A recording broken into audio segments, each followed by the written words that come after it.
Hello and welcome to the 96th edition of the Fallout Feed. I am Andrew and joined by two of my favorite people on Earth, Ray and Sarah. Hi, guys. Hey, Andrew. What's going on, Ray? What are you doing? Just saying hi to the chat room. Oh, nice. Someone's keeping an eye on that finally. I think we totally ignored them last week. I don't know. Maybe you hopped in. I was bad about it. Thanks so much. It was windy and I don't even remember who all was there. Shout out to people from last week too, especially, but and this week too. I don't know. Who's in there? That'd be nobody yet. Oh, but they're working on it, I'm sure. You guys did.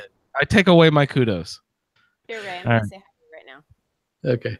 Here we go. Oh, nice. You guys Awesome. can hang out, chat. That's great. Cool.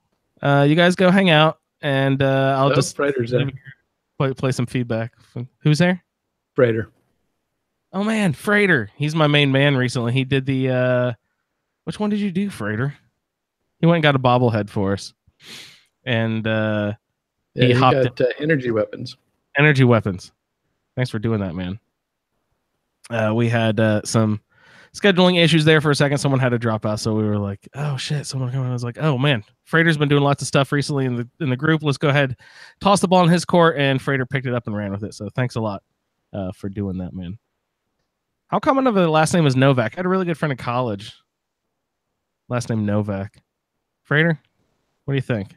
Related to that person, likely? Probably not.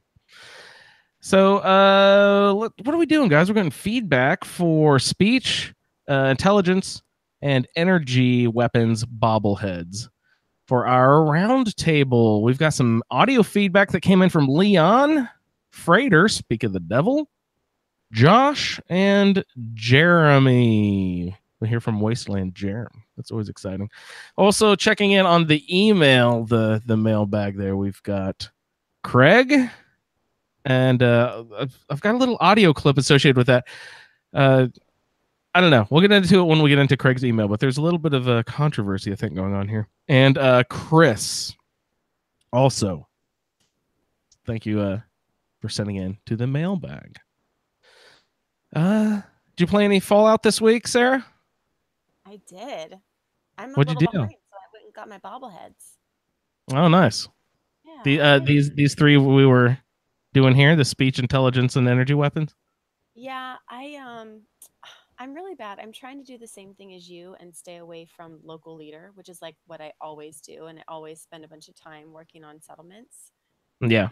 And I got caught up like working in sanctuary a little bit, so. Uh-oh. But that's okay. I'm good. No, that's fine.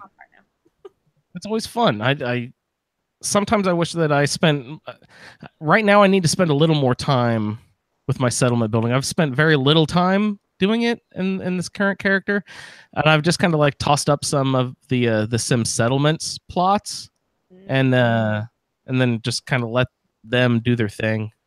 I check in on them every once in a while, but I'm doing almost zero building, which is, I used to spend at least 50% of my Fallout time building. If not 60, you know what I mean? Like that was the draw, was doing all the settlers and playing around with all that stuff. Yeah. I totally was a Sim City. Yeah. Which Sim City game was your game? Looking a mess. I just can't.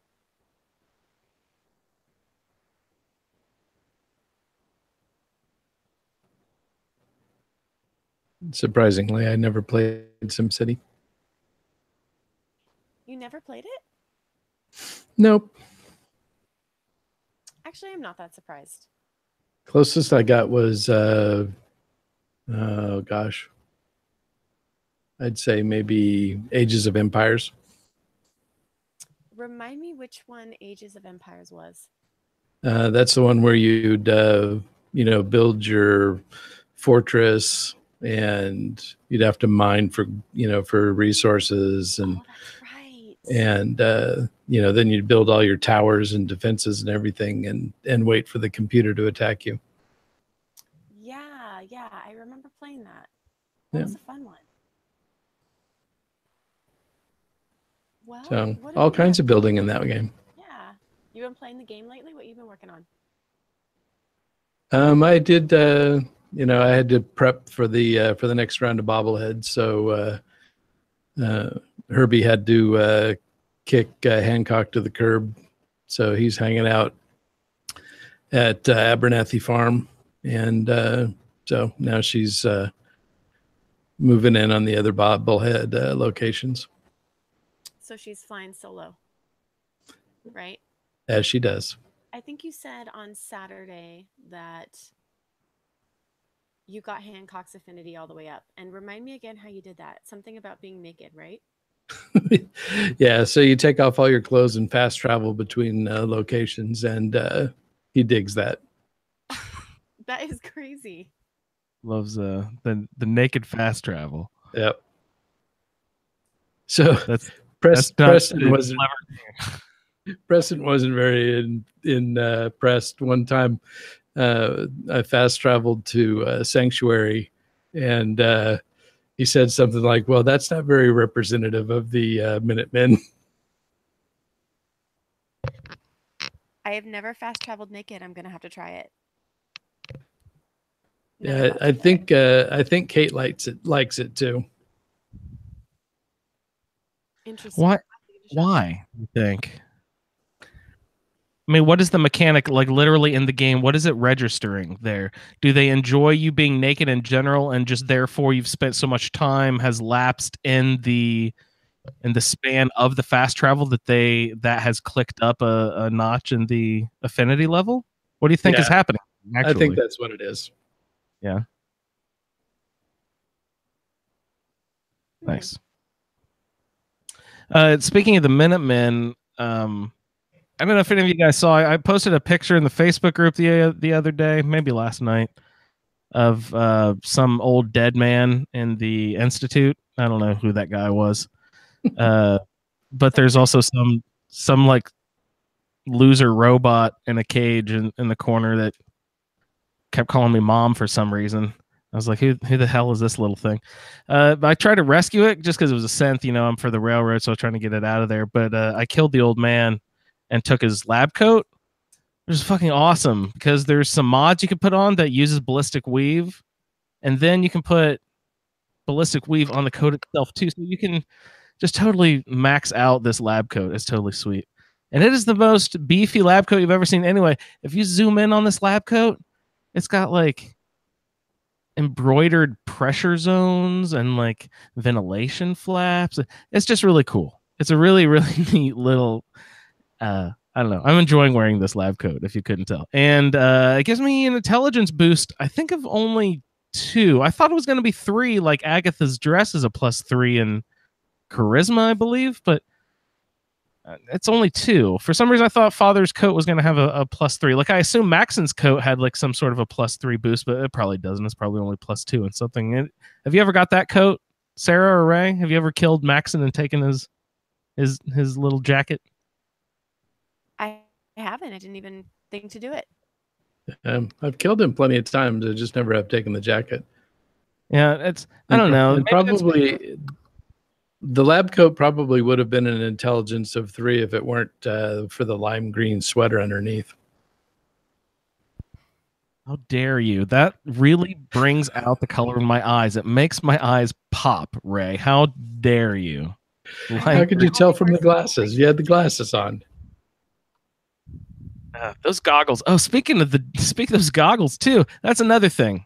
The last round table, I was playing a character, Susan, who was the character from West Vault Radio, voiced by our awesome friend Laura from the West Vault Radio. Sorry, Ray, remind me what it's called. Vault 97. That podcast. I was playing Susan. And one of her stipulations I asked her, okay, what would Susan do? What are all those very specific things that Susan would go pick up in the game? What were the things that Susan wants? And she stipulated you get these road goggles. I was like, road goggles? I've never even heard of those before.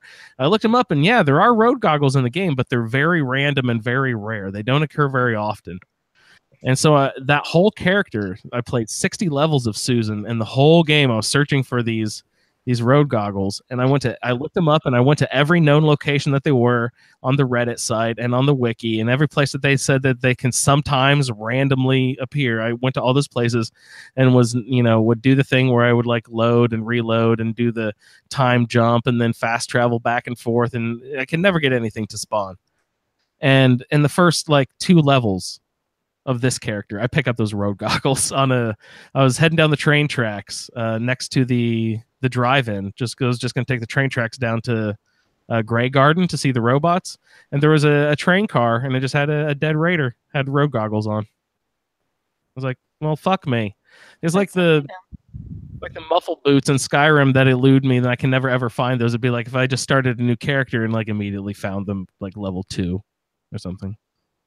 I don't know. If it makes you feel any better, I can never find the muffled boots either. I don't know why they're so damn hard to find. Evidently, according to the wiki, they are easier to find at lower levels too. Like they spawn more frequently under level 10. So if you get much past that, then they become even more rare. And so I never see them before level 10. That means I never see them. Oh, that's interesting. Are you talking about the goggles or the boots? The boots, I think. I could be wrong about level 10, but I swear that I remember reading somewhere that they spawn more frequently at lower level. Who knows? Interesting. All right. Did you guys play? You said you fetched your bobblehead, Sarah. And Ray, you're just getting ready to get your bobbleheads for next round? Yep. Good stuff, guys. Well, we did check in with a lot of people in the community this week. So we will go ahead and shout out to Leon, Frater, Josh, Jeremy, Craig, and Chris. Ray's got some emails pulled up, so we'll check in with those here in a little bit as well. Why don't we go ahead and start with Leon. Hi, Leon. Good day.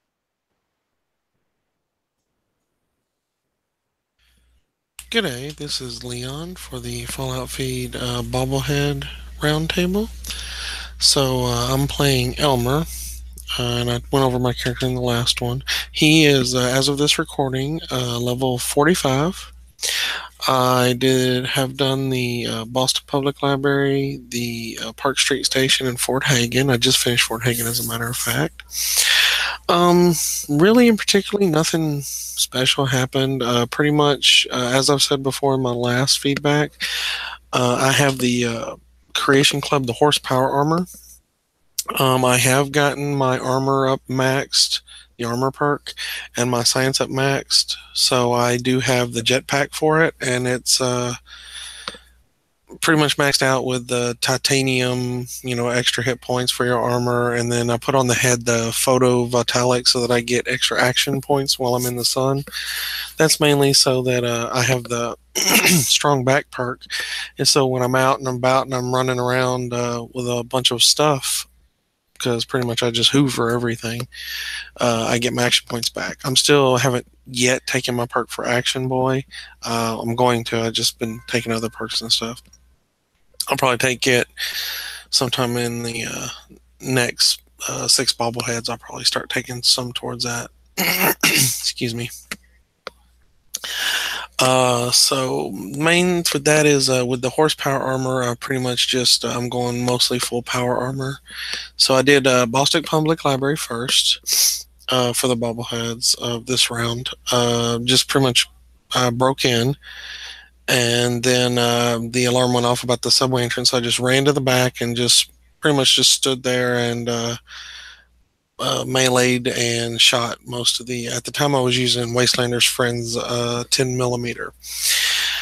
I have since found a never-ending radium rifle, and I'm using that, Overseer's Guardian, and then I just recently found a Lucky, I think it's called, Disciples Blade, which is definitely it's massively better than any of the other melee weapons.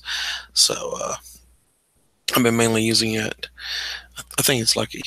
So then I did Park Street Station, with Nick. I pretty much just snipered. I have Overseer's Guardian as my. I'm kind of doing 3 weapons. I'm doing my melee weapon. I'm doing my radium rifle, or 10 millimeter, depending on what time frame it was, as kind of just a short range, automatic, fire and spray and pray kind of thing. I don't actually have spray and pray, but that kind of idea. And then a sniper rifle. So I just sniped the guy in front of Nick's office. Didn't even get a chance. Went up, saved Nick, got out. Now I convinced Skinny Malone that Darla was just bad news, and so he told Darla to just get out there, and she got all upset. I'm going home, blah blah blah, whiny little brat. And then he gave us till the count of 10 to get out. So me and Nick ran. I had Preston with me at the time, so it was me, Nick, and Preston all ran. Then I did Park Street Station, and for Kellogg, I got that Disciples Blade. And so as soon as I pretty much told him to F off, and he's like, and I love the line where, in 100 years when I die, I hope I go to hell so that I can, kill you again. And as soon as we got into combat, I took Psycho Jet and Fury, and I'd already had Buff Tats and the chocolate donut bar, which gives you +1 strength, and beer. And so my strength was real high anyways, and then I've maxed out big leagues. So between Psycho Jet and Fury, I literally just jumped at Kellogg and swung and VATS, and got the little that where you make the Big Leagues 5, I think it is, where you get the home run noise that hitting the bat, and knock Kellogg's head all the way across the room. So yeah, he's dead. Now other side quests I have completed. I just finished getting Preston's maxed affinity. I have done the castle, so I am the general of the Minutemen. I have done the Silver Shroud quests, and I kept Kent alive, which is always a pain in the butt to do. He has not upgraded my armor yet for some reason. I'm not trying to figure out what's glitching there. But anyways, so I am currently the general of the Minutemen, but I'm wearing the Silver Shroud armor. And I was, again, wearing a Creation Club outfit, the Chinese stealth suit, up until I got the Silver Shroud armor. Now that I've got the Silver Shroud armor, I'm pretty much just going to wear it. I don't care if Kent upgrades it or not for whatever reason. I might switch over to the Minutemen General's outfit at some point, just cause, but for the most part I just like being in the Silver Shroud. So I'm the General of the Minutemen, who's also the Silver Shroud. Now then, from role-playing aspects, I've said before that my character doesn't really like robots, and he doesn't really know anything about sense or anything like that right now. So on the way to doing some of the side quests and stuff, Preston, when I first talked to him, he sent me to Green Top Nursery because I'd already gotten 10 Pines Bluff. They sent me to Dunwich Boars. So on the way to Dunwich Boars, I ran across Covenant. And since my character doesn't really know anything about sense and thinks sense are bad news from everything, he decided to side with the Covenant. I'm playing a good guy, paladin type, but at this point in time, he doesn't really know what sense are, and the only thing he's heard is bad news from Piper and a few others, the Broken Mask incident and all that. So he sided with Covenant. And Honest Dan, well, yes, he says he's honest, but that means I don't trust him, because anybody that says they're honest, well, that's not necessarily true. So we fought, I killed him, and then the doctor executed Old Man Stockton's daughter. And don't get me wrong, my character was like, I was, thinking, okay, well, if I don't find something on her, I'm going to kill all y'all, because that's just murder. But then guess what? Old Man Stockton's daughter is a synth, because you find the synth component on her. So I'm like, oh, well, maybe they're right. So now my love interest is supposed to be Curie, which, I set that up. When I saw that, that's when I came up with the idea of hating robots and stuff for this character. And I'm kind of doing a redemption arc. And originally I intended my redemption arc to kind of start with Nick, meeting Nick and seeing, okay, not all synths are bad at all. But then I did the USS Constitution quest, and I did it a different way this time. Always before, I have sided with Ironsides. This time I sided with the Scavengers. And, okay, spoilers if you haven't done it that way. So, okay. If you haven't done it that way, once you kill Ironsides, and you give him the messed up part, and then he tries to start the ship, and the rocket explodes, and then the scavengers attack, and you attack. Once you kill Ironsides, you go talk to the scavenger lady that you've been kind of working with, and she's like, "Oh, you're making this harder because, well, we took a vote and we're gonna kill you." And so then you got to wipe them out. So my character's like, it fit perfect. I mean, when it happened, I was like, because I'd never done it before, I was like, oh, this fits perfectly with my role play. So now my character's like, well, these humans were bad. I mean, the robots were more honest and trustworthy than the humans. What's going on here? I mean, this new world is just crazy. So that starts it. My kind of is a new starting point for my redemption to eventually realize that sense and stuff. I'll get into that in a second. So now then I've met Nick, and I've done some work with him some, and I've realized that not all scents are bad. And so I'm going to, well, now that I've done Fort Hagen, my next goal is to go ahead and do Pikmin Gallery, and then I'm going to take a little bit of a side journey, and while I'm up near there, I'm going to go meet the railroad. Because now my character is, he's met one scent, and now at Fort Hagen, he's actually met the bad sense, the Institute sense. And so now I want to find out more about the railroad. What's going on here? So that's going to be further redemption arc. So my Commonwealth faction was the Minutemen. I am the General of Minutemen, but I think I'm going to kind of do a combo where I do the railroad and the Minutemen, because eventually, I'm going to meet Curie, and I may do her a little bit early just so I get her in my party. I'm going to meet her and then fall in love with her, and she eventually gets the synth body. And so my character is going to start to realize that, synths aren't bad. They're not bad. Not all of them anyways.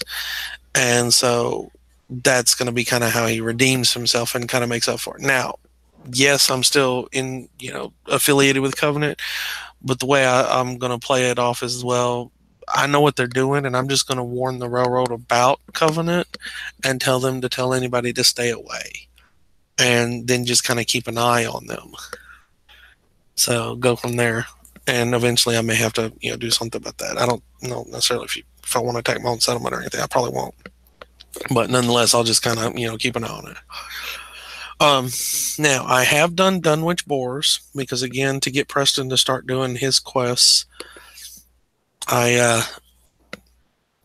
went ahead and had to go to Dunwich Boars, and I'm doing a melee kind of heavy build because that was one of my perks, was big leagues. But I'm still not using Crim's Tooth, because my character, when he went down there and saw all the weird crap going on, yeah, he got the tooth, but he thinks this thing's cursed.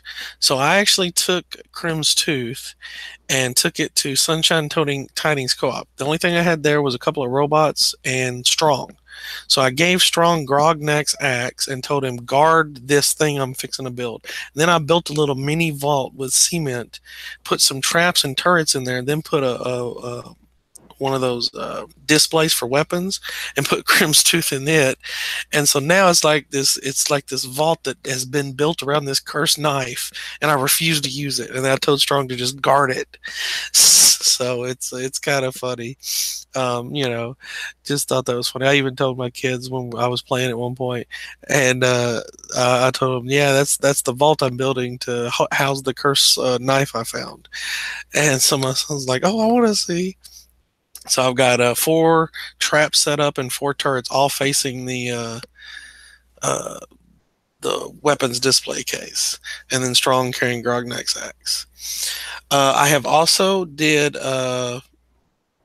Vault 95, because before I started, in the process of getting Preston to actually be willing to journey with me, I picked up Kate, and I did Kate's affinity quest line, and so I had to go to Vault 95 and free her from her drugs. So while I was there, I went ahead and picked up the big guns.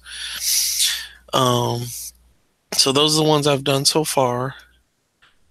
And other than that, that's it for my feedback, and see y'all in the wasteland. Right on. Thank you, Leon. Horsepower armor.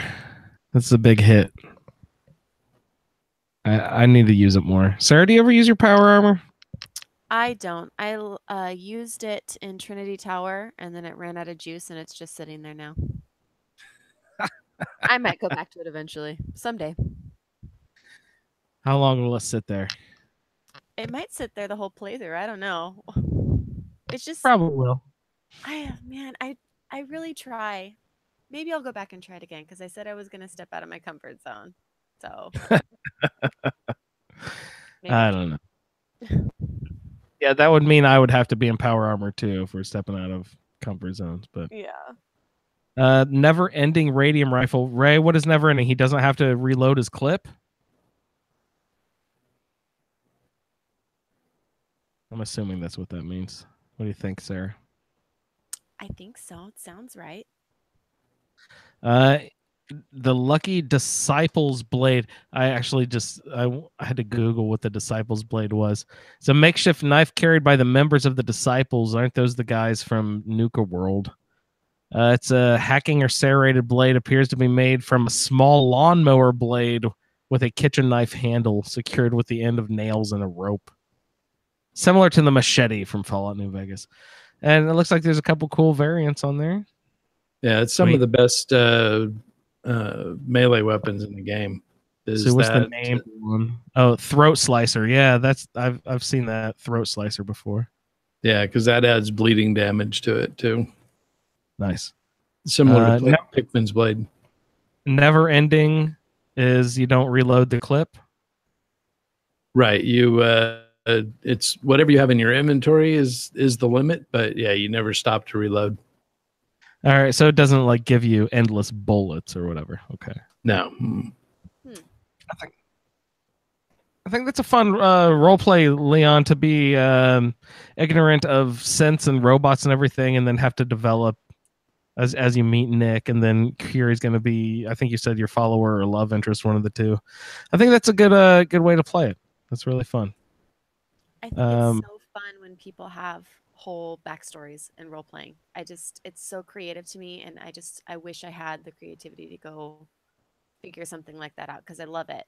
And the whole piece about the USS Constitution is super cool too, how it just worked in. That was perfect. I've accidentally not sided with the robots there at that ship before. I've intended to side, like done the thing where I've had to reload because I've intended to side with them, but then I accidentally shoot one of the robots when I'm trying to, throw a grenade, but I accidentally boot one of them with the butt of a rifle or something. Yeah, I'm good at screwing up like that. I don't know if I've ever intentionally sided with the scavengers there, though. That sounds like a good. They just make that Mandy Styles such a, such a nasty character that you couldn't possibly, think that was a better option. That's really fun with Crim's Tooth. I like you said a mini vault with strong with Grognak's axe, guarding it with turrets and shit pointed at the altar or whatever. He's got an evil protection altar set up. I wrote down, take a screenshot and post it to the Facebook page because I want to see it. Yeah, Leon, post. Yeah, that's great. Love to see that, Leon. Post that picture of your little evil knife altar. That'd be good. Vault 95. Is that full of gunners? Yep. Yeah. Big guns. Lots of them. I think they also have the little guns bobblehead. Yeah, they do. The gunners get both big and little guns, huh? Interesting. Well, and the funny thing is that they're all about the energy weapons.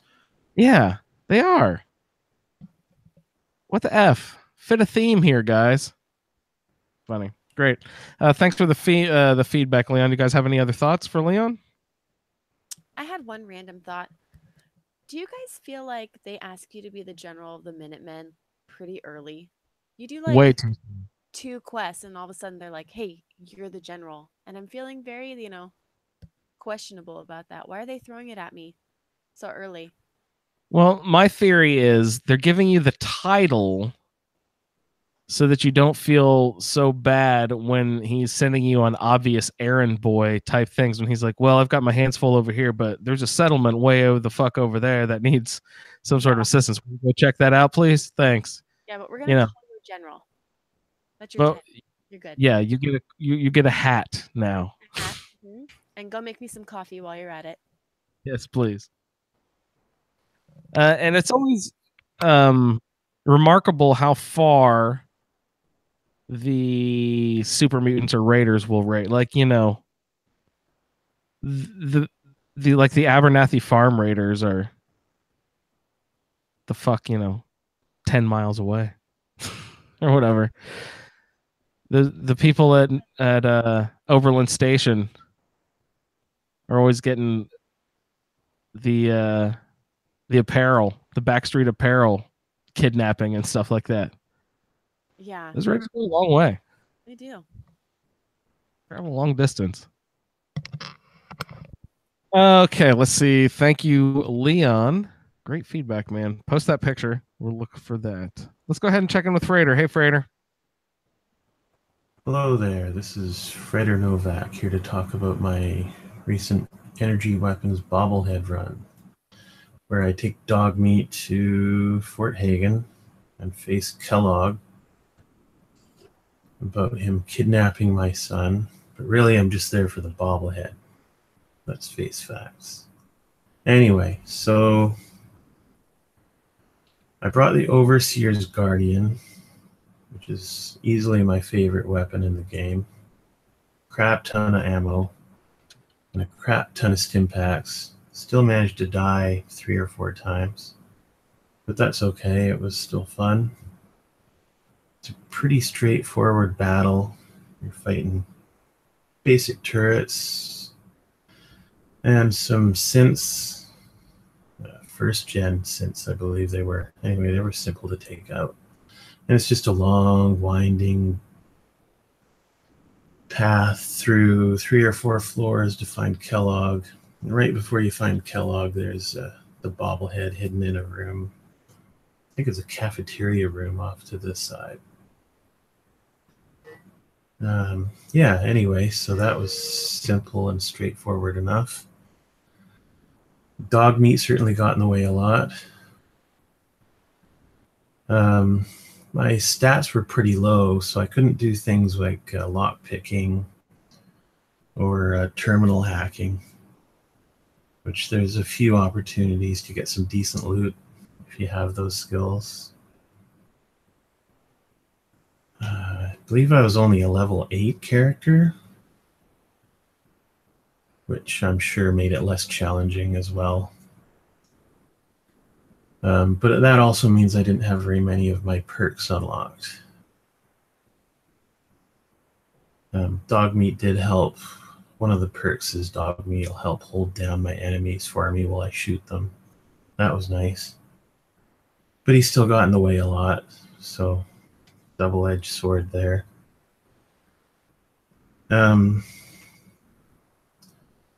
Yeah, I believe the bobblehead itself was about 3/4 of the way through. And then you face Kellogg, and of course I was a bad guy for the first time, so I got to see what it's like to cuss him out a bit. I believe I told him to fuck off at one point. I don't remember exactly what all I said, but it was fun. Be bad for a change. And yeah, overall it really is it's one of the easier bobbleheads to get. I suppose it's easy to miss because it is in a room off to the one side. But once you know where it is, it's pretty straightforward. Yeah, anyway, hopefully that's all everybody needs to hear, and I will talk to you next time. Right, continuing from there, I forgot to mention a few things. When you first get to Fort Hagen, it really is beneficial to stealthily take out all the turrets on top of the building before you try and loop around the right-hand side up the ramp and go through the trapdoors on the roof. Otherwise, you'll die like I did, and that's not ideal. So yeah, take out those turrets first. There's plenty of trees to hide behind while you snipe them out or whatever you choose to do to take them out. Yeah, don't forget to do that before you run in there and get yourself killed. Okay, thank you. He's going in through the rooftop. Was there another way in I thought we talked about too, Ray? Yeah, through the parking garage. Yeah. There's not like a death claw or something in the garage, is there? No. Okay. There's a skeleton, but that's about it. Scary skeletons. Boo. He got to cuss out Kellogg. That's fun. I started out this character trying to use the sarcastic and jerk responses for just about everything, but then I decided I want to get into stuff and I want to, Yeah, it does leave you standing on the side of the road quite often. Yeah, you're like, well, can't do that side quest now because I was a dick. He said he went in there level 8. That I was level, I don't know, 30 or something. Level 8 versus Kellogg ain't no joke, Ray. No, it's definitely not. So what has he done to Overseer's Guardian by then? What is Overseer's Guardian? Remind me first of all, what is that? Is that the wait, no, that's not the one Preston gives you. What is the Overseer's Guardian? Overseer Guardian is the one that you pick up in Vault 81 from the vendor there. It's a it's a rifle that you would like. It's one of the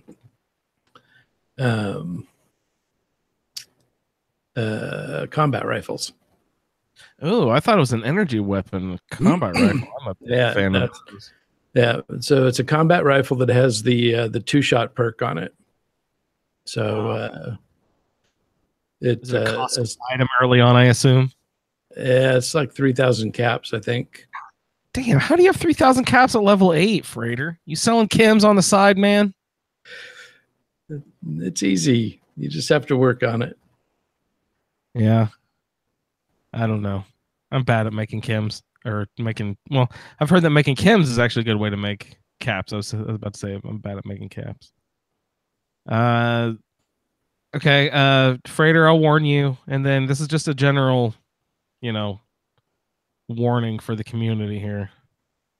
Public service announcement. No more bad mouthing dog meat. He never got in your way. Maybe you need to get the fuck out of his way. All right, guys. Let's stop it with the companion hate. That's the new campaign 2018. Stop the follower hate, guys. Yeah, so my response is it's your own damn fault. Quit running into my dog, Freighter. Yeah. I'm going to report you to the ASPCA or whoever. PETA, someone. I don't know. Quit tossing blood on the dog. You have to take him with you from Kellogg's house to Fort Hagen.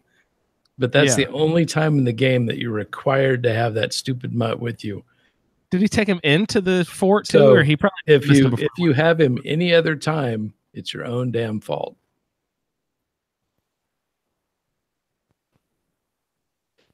So Freighter says that he made his money water farming.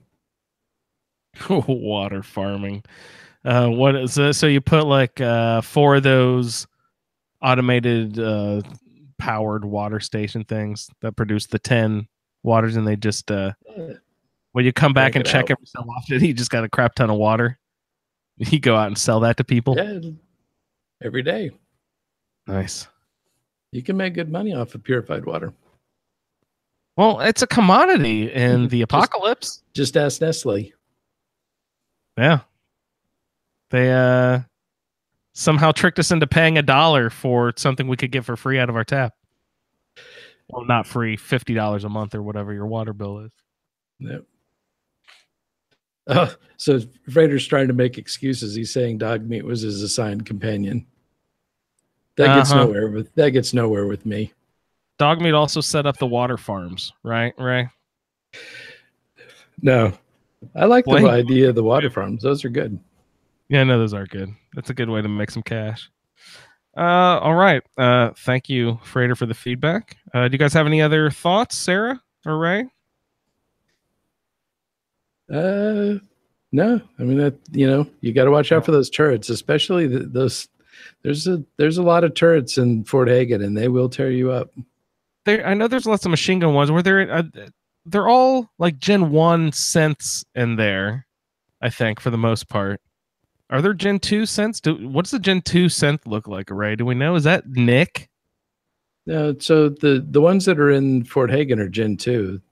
The Gen 1s are the ones that don't have any skin on the outside. They're just metal. Oh, okay. So they look like crash test dummies or whatever, basically. Yeah. But Nick was a prototype.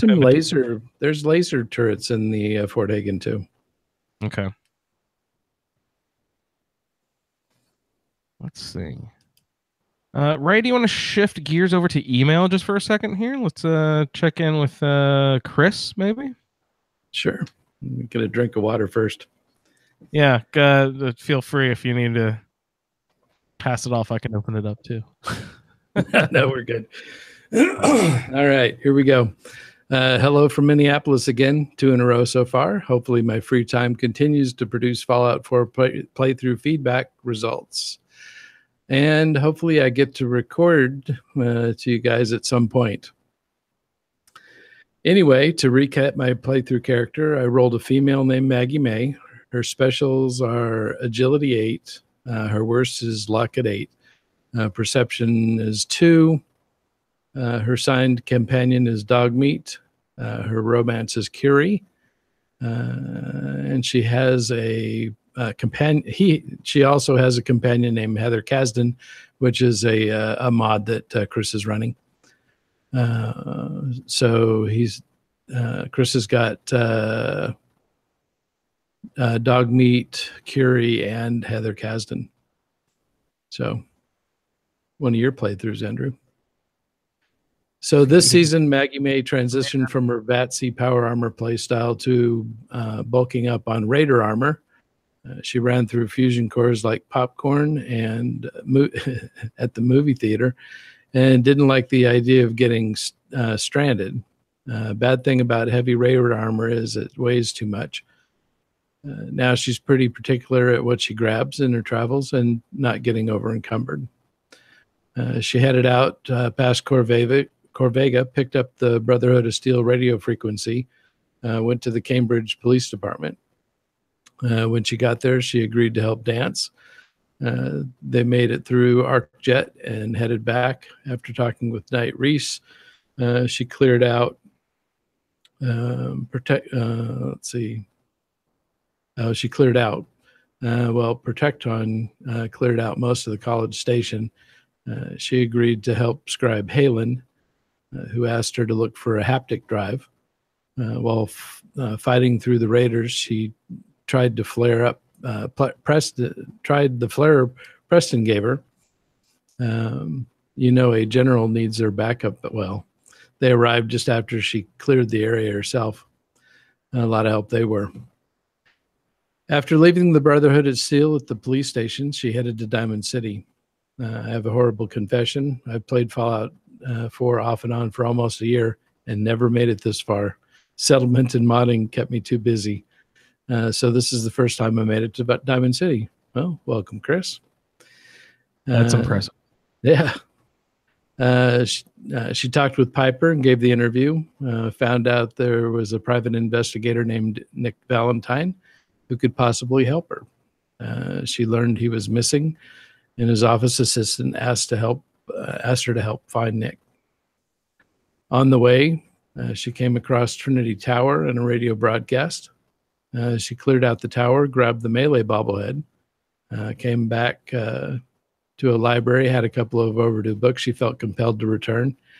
She wasn't sure why, because she was sure there wasn't the librarian to uphold the fines, but they were tugging. That's a really, really good point. Yeah. So she kept the books too long as a child. She picked the lock. Inside, she faced down some super mutants, not realizing she was trespassing. She walked up to the Protectrons and quickly was gunned down. After a quick reload, she took them out, grabbed the intelligence bobblehead, finally headed up to Park Street Station. On the way, she ran into Swan, slowly swimming in the pond. She was still at a distance and had recently picked up a pretty high damage scoped hunting rifle. She took him out after 7 or 8 shots. She made it to Park Street Station and worked her way through Skinny Malone's goons. She sniped Dino from a distance and made her way up to Valentine. He said she needed to hack the terminal. While her low perception, she missed the one by his door and spent the next 20 minutes looking everywhere else. Ouch. Finally, she headed back to Valentine, saw the terminal. After opening the door, she grabbed the speech bobblehead and several holotapes on the desk to listen to later.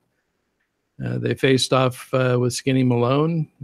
She tried to tell Darla she should go home, but was quickly rebuffed and the firefight started. She took out Darla with a quick VATS kill, and they made quick work of the others. After the fight, I realized I'm not using the stat buff clothes to my benefit. Might be because I carry them. I can't carry them very much in the first place because of the over-encumbered thing. I'm going to need to rethink my armor situation again so I can carry charisma clothes for special occasions. That's always handy. After getting back to Diamond City, she talked with Valentine, got the news about a guy named Kellogg that may have involved in Sean's kidnapping. Also wanted to add that Maggie May has been busy with Minutemen factions. She's freed up several settlements and slowly reclaiming the Commonwealth. She hung out at the Dugout Inn, got a little tipsy. She helped boost Travis's confidence, but ended up getting one of the owners kidnapped. Probably should meet with Travis at the brewery sometime. Just one other point to add. Andrew asked about Sim Settlements Rise of the Commonwealth add-on and the regular Sim Settlements mod. It further automates the settlement building aspect of Fallout 4.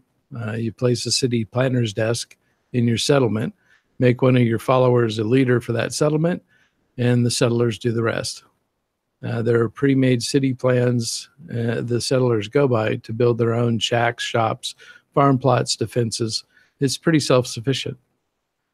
I like the building process from vanilla, but I found I get distracted by settlements and haven't enjoyed the rest of the game. This mod has given me a break to finish the story and see everything else the game has to offer. That's all for now. Really enjoyed the podcast and playing along with you guys. Later, Chris. That's really, thanks for writing in, Chris. That's really interesting to hear the perspective of someone who still hasn't been to Diamond City yet. It's like Aaron from the Mindfog. It's like, we'd like to talk to you, but do you know about that yet? Should we mention that yet? I don't know. Do we stop? You know what I mean? No, but that's great, Chris. Thanks for writing in. Sarah, did you have any thoughts about Chris's email? I think Sarah had to take care of Rad Baby. Oh, that's too bad. Rad Baby will always take precedence. Yeah, I think Rad Baby might need a new cooling tower. Oh no, poor Rad Baby. I didn't notice that. Sorry about that. Let's see. He got 7 or 8 shots with a hunting rifle. Killed Swan. I thought that I was pretty impressed by that. Yeah, so that's probably got rifleman perk. Get that damage up. It's taken me literally hundreds of rounds of like 38 in a pipe rifle or something like that. Well, to make Swan. Yeah, I mean you're shooting it out of a pipe pistol that's doing like 9 damage. If I'm lucky, yeah. It's those are pretty bad. I was thinking, Ray, he was over messing with the Brotherhood of Steel. How I don't even know how to phrase my question. How different is the game for the Brotherhood of Steel faction pre Fort Hagen? You know what I mean? Before the blimp shows up. Just that police station, kind of their home base and stuff, right? Yeah, that's it. Just the three of them. There's just those three. That's the dead scribe and stuff. Do those get spawned at any particular point? I don't really play the Brotherhood of Steel that much, so I don't really know. Like, you know, you get those quests to go out and find the dead scribes. Those are all there, right? Well, yeah. So there have been, different groups of the Brotherhood, and Dance tells you that when you're walking with them over to ArcJet. And there's a couple of places where you can find them. There's a couple of little quests. There's one that you run into if you're over near the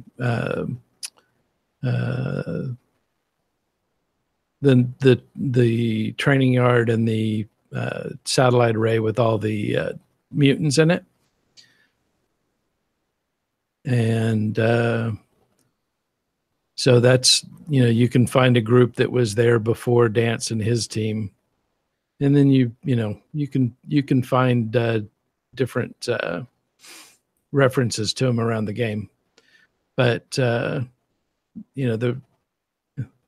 have to go back and check now. I haven't checked it after the last few patches. I know that they made a patch that allowed you to kill Marcy.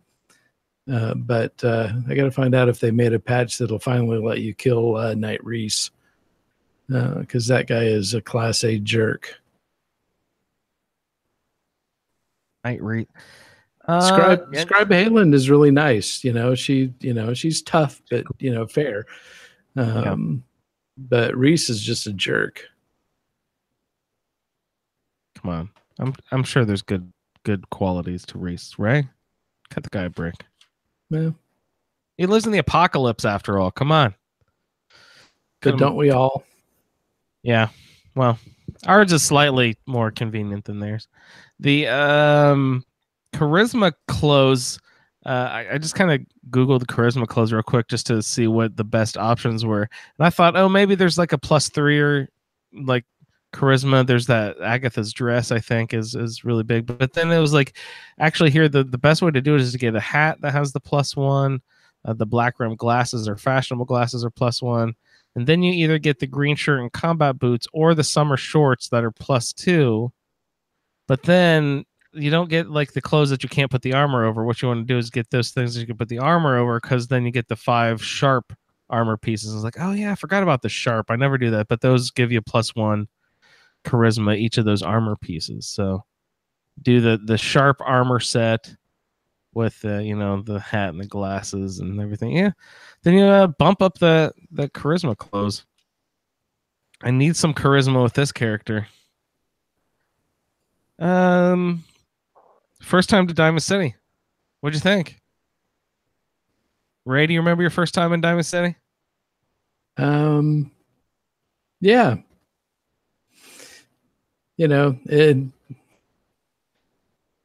I really need to see if there's a mod that'll help you bypass that whole opening scene. Because after the 65th time, it really gets kind of annoying. Oh, you mean the running into the Piper trying to get into the... Yeah. Yeah. That's a little annoying. You're right. Well, I feel that way about the whole pre... You. Come on, over here. You want to get into Diamond City, don't you? Hey, you. Yeah. No, I feel that way about the intro of the game too. I don't need to play the pre before the bomb anymore. Well, yeah, but you got a nice little start me up mod that'll take care of that now. Yeah, that's true. Great, Chris. Thank you so much for the email. Ray, did you have any more thoughts about the email? No, I just kind of You know, like the way that he's going with this. You know, it that Raider armor is definitely hard to work with. After a while, you got to shuck it and go to metal. If you want that look, because the Raider armor is heavy and it doesn't give you a lot of protection. So it looks really cool, you know, because it's got all the spikes and stuff on it. Yeah, it's got the weird metal pieces coming up and out of it and stuff. It's like a weird like cages around your head. Yeah, whatnot. Yeah. But yeah, I'm a metal fan. I like the metal. Combat rifles and metal. Again, thank you, Chris, for the email. Hey, Josh, let's go ahead and check in with Dexter. Hi, this is Josh from Idaho with Dexter's second set of feedback on the bobbleheads for this season of the Roundtable. Andrew had asked where we get our names from for our characters. I named some of mine after some of my animals. I've named one after myself, one after my wife. This one in particular was just named after Dexter from the Showtime series that's based off the Jeff Lindsay books. I thought if I was going to be part of the Disciples, you know, I thought, well, being a serial killer of serial killers, you know, might be a good idea. So that's where I got that from. Let's see. So where I left off is I'd gotten down off Trinity Tower. And as soon as I did, I could not find Dog for the life of me. So I ended up taking Strong as a companion, and it made me send Dog somewhere. So I sent him back to Sanctuary. So took Strong with me over to the Boston Public Library. I tried to, because I needed to get the intelligence bobblehead so that I could start taking all those perks that I was holding back on. Went ahead into the room, the side entrance of the building, and ran out of the room that has all the turrets and just went against the super mutants. Took them down fairly easily, just sneaking and fighting them in small batches. Strong's really good against them as well. And then I went into the room that has the turrets, took them down, and then went and got the intelligence bobblehead. And then I took my perks. So at 5, I took Gun Nut. 6, I took Critical Banker. 7, I took Iron Fist. And then I swapped out. I had put on the perk chart that I was going to take Lone Wanderer, but I decided I always take Lone Wanderer, and I didn't really want to go get the Charisma bobblehead right away. So I decided to take a point in Charisma. So that way, when I got to my level 10, I'd be able to actually take Attack Dog instead of waiting to get that bobblehead. So went ahead and did that. Let's see. And then, all right. So went back to Sanctuary and could not find Dog for the life of me. So I built that terminal that you can build to track your companions, and then was able to locate him. He was in a doghouse that was towards the back of Sanctuary. So I went ahead and picked him up.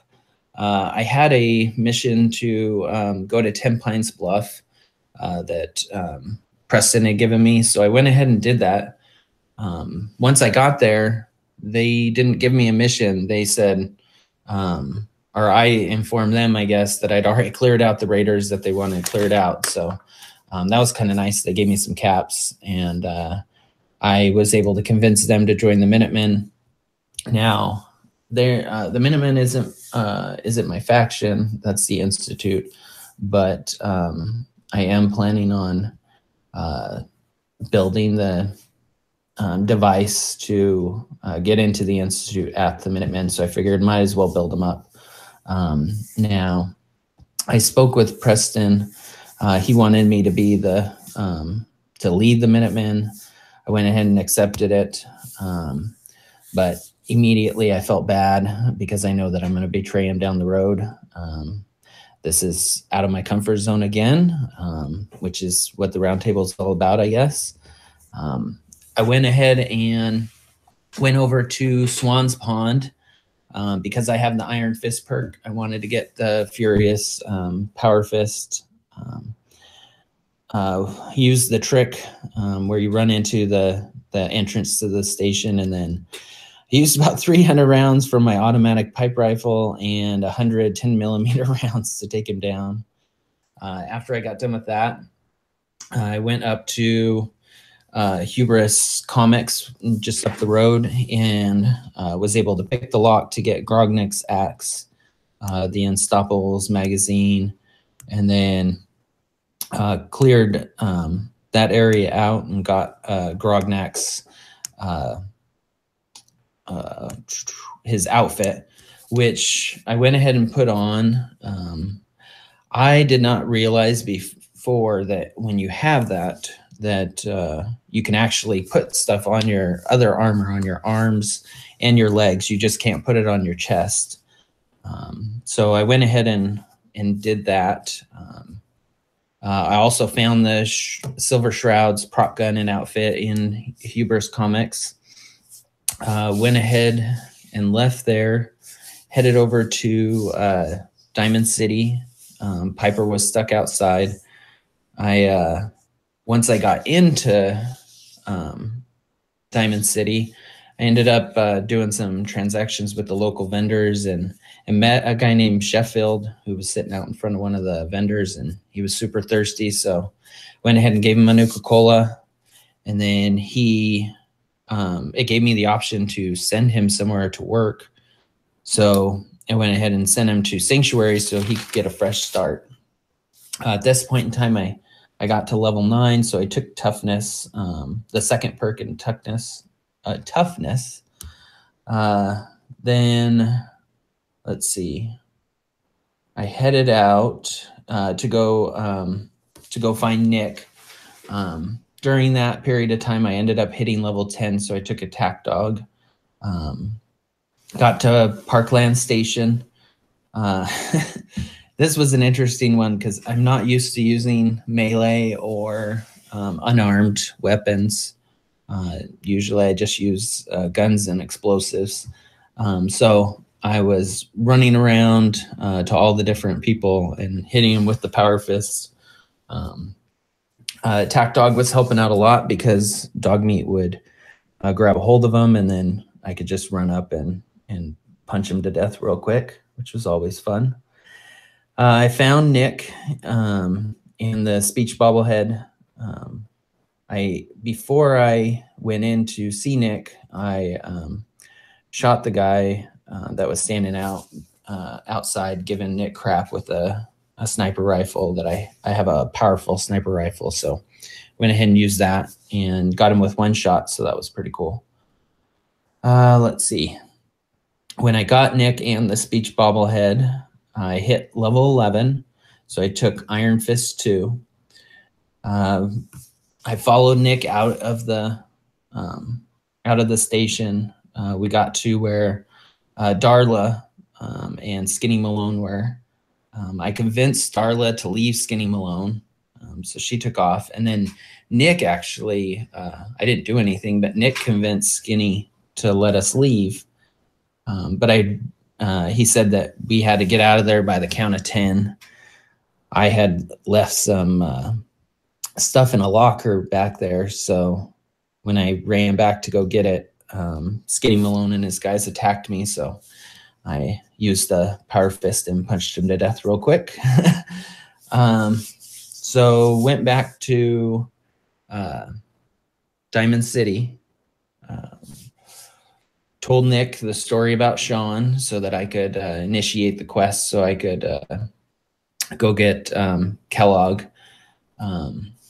Nick thought that Kellogg was involved, so we went up to his apartment in Diamond City. Couldn't get in, so I went and talked to the mayor's secretary, pulled at her heartstrings, and told her about my son missing. And so she went ahead and gave us the key to Kellogg's house. Went back into Kellogg's house, found the button underneath the desk, and got the clues so that Dogmeat could start following. Then went back, or went out of Diamond City with Dogmeat ahead of me. In our travels, I ended up killing my first Yagwe with the Power Fist.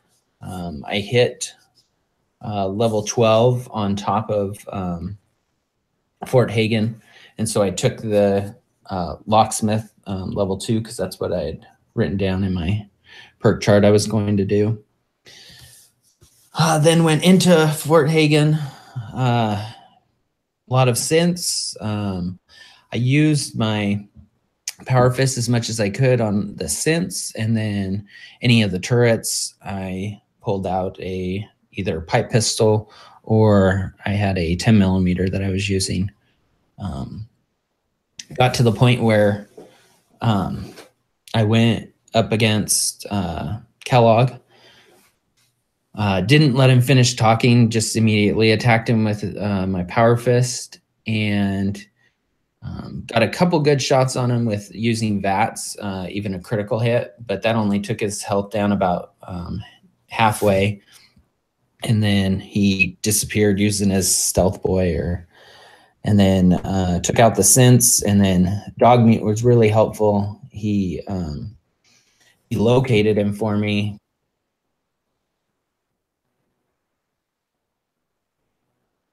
Did it cut off there, Josh? I thought you. Hi, this is Josh from Idaho. And then he disappeared using his stealth boy, and then took out the synths. And then Dogmeat was really helpful. He located him for me, grabbed onto him, and then I was able to come over and finish him off with the Power Fist again. Then I could not remember where the energy weapons bobblehead was. So I traveled around and ended up finally remembering that it was back in the kitchen. So I backtracked, went to the kitchen, and found the energy weapons bobblehead. So that's the end of my playthrough for this set of bobbleheads. We'll see you in the wasteland. Thanks. Hey, that is great. Thanks so much, Josh. Sorry about the cutting you off there for a second during your epic Kellogg battle there at the end. So let's hear some thoughts from Ray on Josh's email or voicemail there. Yeah, so it's a lot of fun running around with the Power Fist, and it's definitely a lot different. It's only fun, for the first probably 15 levels.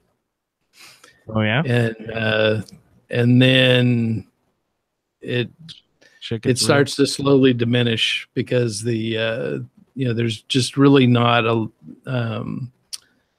there's not a good way to evenly level up with all the automatic weapons, energy weapons, and all that kind of stuff that everybody else in the game has as you're playing along.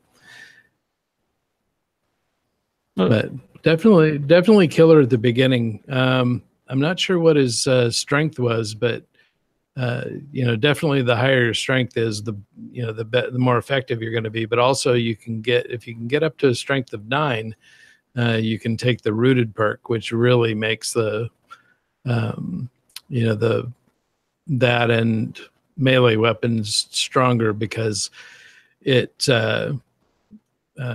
increases your damage resistance and also the damage you deal by 25% at each level. If you're standing still when you hit them. So if you're using VATS, it automatically stops you, and then you attack the character. So rooted automatically gives you that bonus if you're using VATS to attack. Interesting. Great tip. Did he say which Power Fist is he using? Did he get the one from Swan? I'm assuming, because he was talking about battling Swan. Yeah, the Furious Power Fist. Furious, and that is increased damage on the same target or each target beyond the first. I don't remember which. No, I think it's either the same target or the same spot on the target. With melee and unarmed, you hit the same. You don't get to pick an arm, a leg, or a head. You just pick the target itself. Right. So just get 95% face, whole body thing. Yeah. Yeah, that's right. He said he lost the dog. I was sad. I was gonna put in some sad Hulk music in the background. But then I wrote down here to mention the Vault-Tec Population Management Terminal, and then he mentioned the Vault-Tec Population Management Terminal. So, good for you, Josh. Yeah, that is one of the things that I grab during Scraptuary, as we affectionately call scrapping all of Sanctuary around to the, I grab the fire down at the first house by the bridge, and I bring that back up with all the other workbenches, and I go grab all the dog houses and I bring those around because I'm tired of having to fucking trail all over the place to find dog meat. There's three dog houses in Sanctuary. You need to find all those dog houses and bring those around and get them all together. Otherwise, dog meat's a pain in the ass to find. That's one thing I do. I move all those dog houses. I don't remember where they all are. I just kind of stumble upon them. And this is the first time I ever did the Scrap Everything mod, Ray. And it turned Scraptuary into like a fucking 6-hour event. Yeah, it definitely scraps a lot of stuff. It's a little understatement. Speaking of dog meat, he said dog meat was being very helpful there at the end. I was glad to.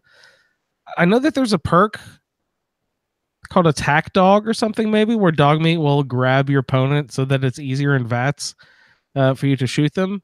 But dog meat already grabs people and holds them in place a ton already anyway without that perk. I don't know if I've ever taken that perk, so I'm interested to see how if he does the same thing or if it's a different mechanic that I actually haven't noticed yet.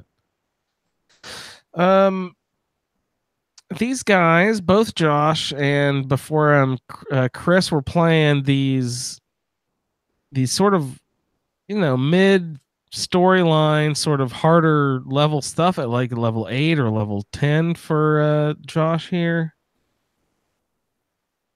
They're playing at pretty low levels, these things, which I would always be tough. I'd be like, I gotta take my difficulty down. It's too hard.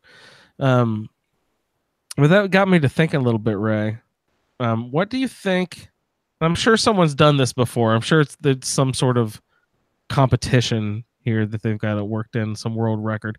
What do you think is the lowest level that you can be and finish the story, the main line, the whole storyline? I'm pretty sure I've seen videos that referred to it as level 1 through the whole game. Well, how do you do that? How do you prevent yourself from Yeah, I'm not sure how. I've never watched any of them, but I'm not sure how you would get no make it through quests without taking the XP. All right, so that means you must make your intelligence like negative numbers when you turn in a quest so that you don't earn XP or something somehow. You know what I mean? Like, what gives you decreased intelligence? Is it alcohol or chems or both or everything? Just do everything, guys. Make it a Molotov cocktail of chems and booze. Yeah, I mean, I remember, the early playthroughs that I had. That's just kind of the way you play. If you haven't played a lot before, you just go through the game as in the natural progression of it, and you are very low level when you're going through these quests. That's true. If you don't get peeled off going on to a lot of side quests and building and stuff, and they try to help you a little bit with that, with the Minutemen quests, because early on most people don't know any better than to go side with the Minutemen, and it really causes you to be pretty low level when you go through this stuff. And I remember thinking later on, well, I don't remember the game being this easy before, but then I realized it was that I was playing these quests at a much higher level, because I knew all the other stuff that I could be doing. Yeah, you're right. I never even thought about it that way, but early on, the first time I play the game, I do feel an urgency with the main quest line, so that means I'm pushing through those things with at lower levels. You're correct. I didn't even think about it that way. I mean, you want to find out where the story's going. So you're motoring through as fast as you can. Yeah, that's true. And then you realize, spoiler alert, everyone up here who hasn't finished the story before here, story alert, or spoiler alert, ring a ding a ding a ding a ding a ding.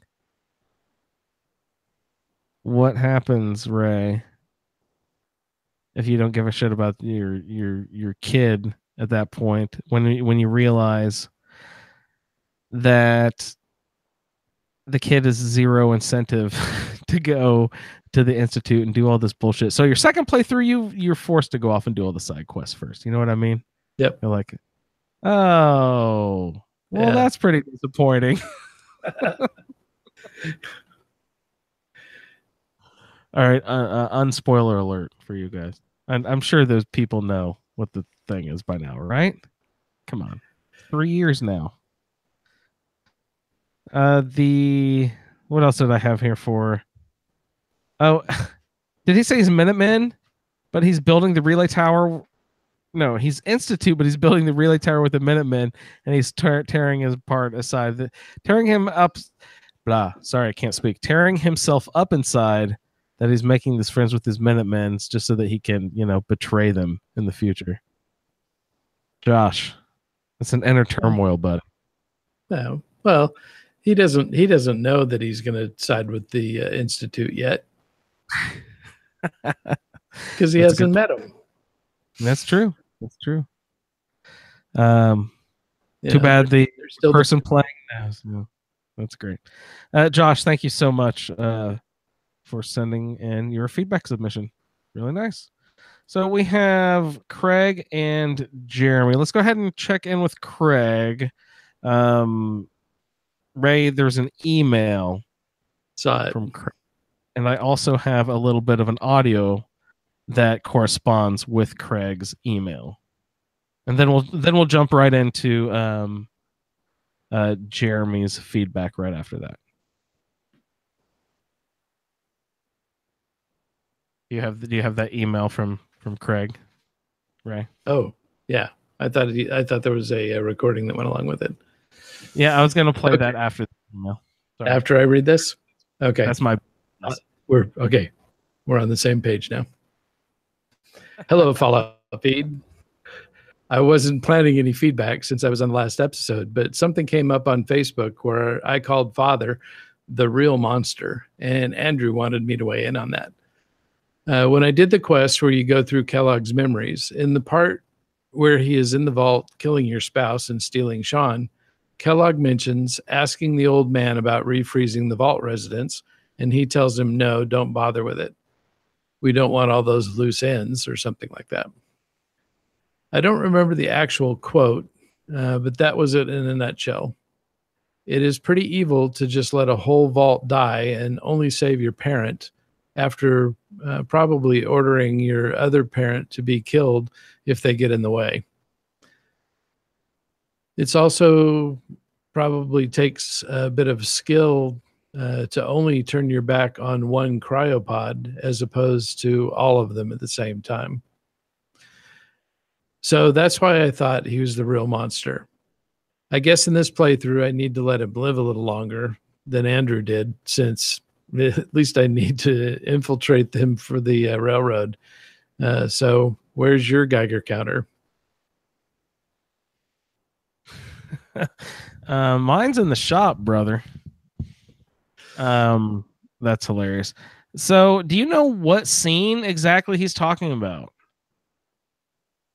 Do you recall that? Is it during Kellogg's? You're walking on Kellogg's neurons. During that. And now, which subsection of that is it during when you get to the very end where they're where he's remembering the vault scene? You get to see a little bit of him interacting with the scientists at the terminal that you don't see in the opening scenes of the game. Okay. And so that's where you get the extra dialogue from. Okay, I didn't actually catch that. That's cool. Awesome. So he's Kellogg was just saying there's no point in freezing them back up again, just letting them die inside the cells, the cryo chambers or whatever. Yeah. He's a good guy. Good guy, that Kellogg. Yeah, real gem. Yeah, nice. So Craig, thanks for clearing that up for us. Somebody should kill him. He's got a good weapon. Actually, I'm doing pistols, Ray. I need to check out his gun. He's got some sort of 44 pistol, right? Some sort of scoped, powerful pistol, right? Well, it's got the legendary that refills your action meter. Oh, nice. I've already kind of got that with the Grim Reaper Sprint.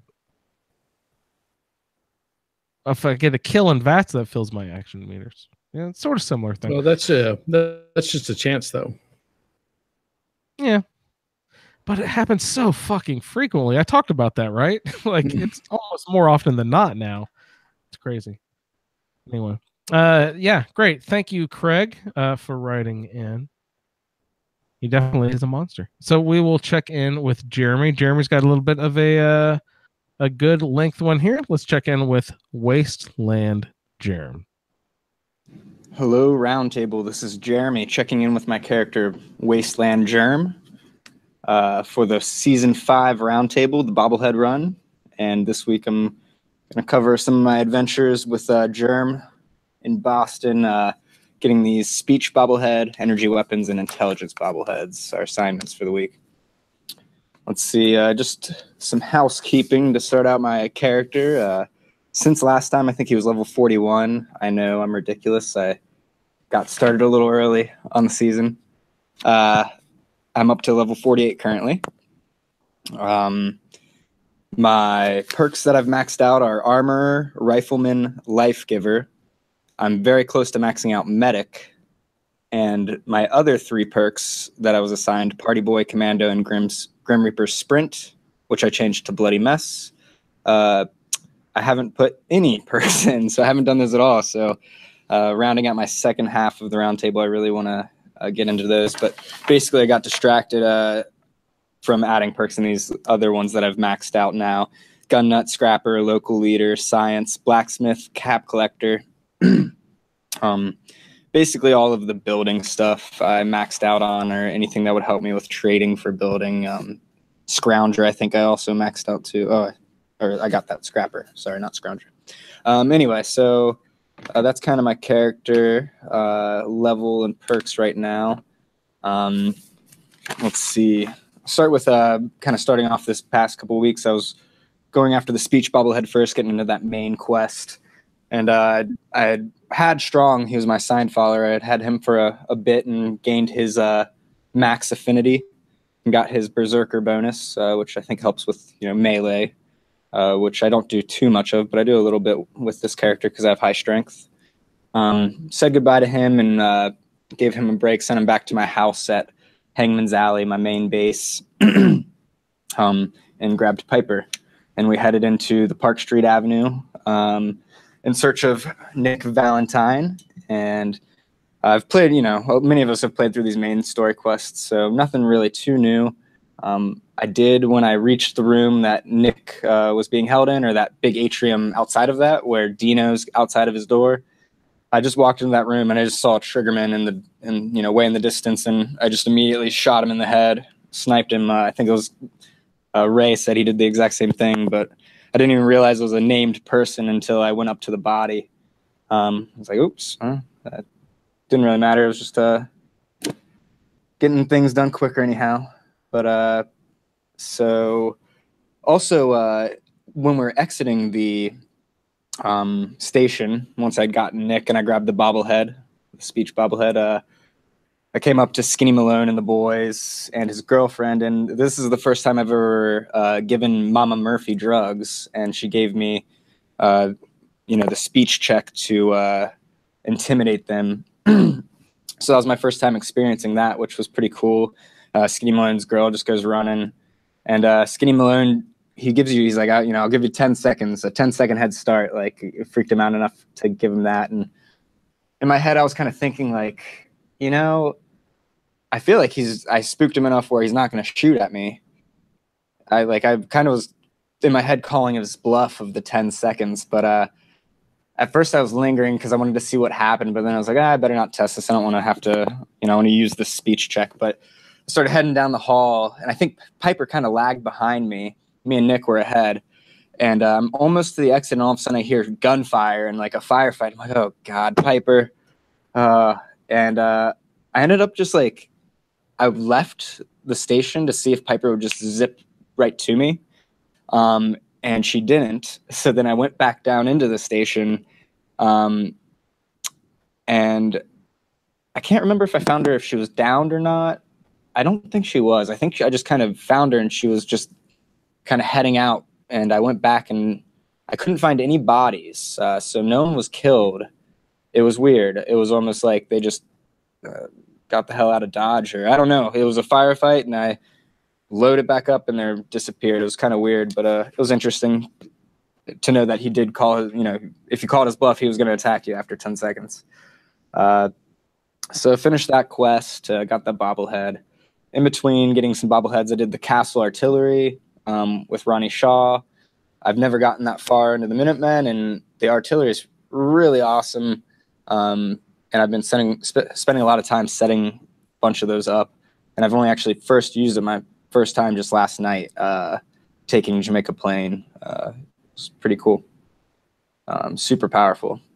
And it reminds me also to use more flare guns. When I'm using those, I often call the flare, or call the Minutemen in with the flare as well. Just kind of, why not go all out?